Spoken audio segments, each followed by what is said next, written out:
ঈদ উল ফিতরের রাতেও দিনের কোনো আমল আছে কিনা? ঈদ উল ফিতর এর সুন্নাহ আছে অনেকগুলো। কি কি সুন্নাহ আছে ঈদ উল ফিতরের? ঈদের চাঁদ উঠার পর থেকে প্রথম আমল হলো ফিতরা দেওয়া।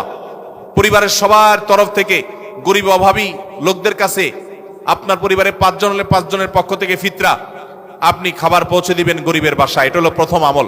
দ্বিতীয় হলো ঈদের চাঁদ দেখা গেছে, তাকবীর শুরু করবেন, আল্লাহু আকবার, আল্লাহু আকবার, লা ইলাহা ইল্লাল্লাহু, আল্লাহু আকবার, আল্লাহু আকবার ওয়ালিল্লাহিল হামদ। বেশি বেশি করে পড়তে থাকবেন। এটা পুরুষ হোক নারী হোক সবাই, পুরুষ একটু জোরে জোরে, মহিলা একটু আস্তে আস্তে। অবশ্য ওইটা ঈদগাহে আসার সময় জোরে জোরে পড়বেন, এক ঈদে জোরে এক ঈদে আস্তে, কিন্তু এমনি স্বাভাবিক অবস্থায় সাধারণ গতিতে পড়বেন নারী পুরুষ সবাই যার যার মতো করে তাকবীর।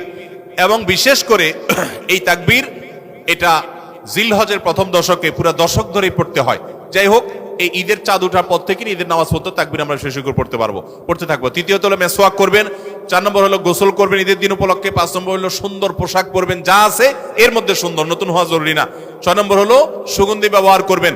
7 নম্বর হলো আপনার খেজুর খেয়ে তারপরে ঈদগাহে আসবেন, খেজুর খেয়ে মিষ্টি মুখ করে ঈদ উল ফিতর ঈদগাহে আসবেন। এরপরে সুন্নাত হলো যে রাস্তায় ঈদগাহে যাবেন আরেক রাস্তায় ঈদগাহ থেকে ফেরত যাবেন। এগুলো হলো ঈদের সুন্নাহ।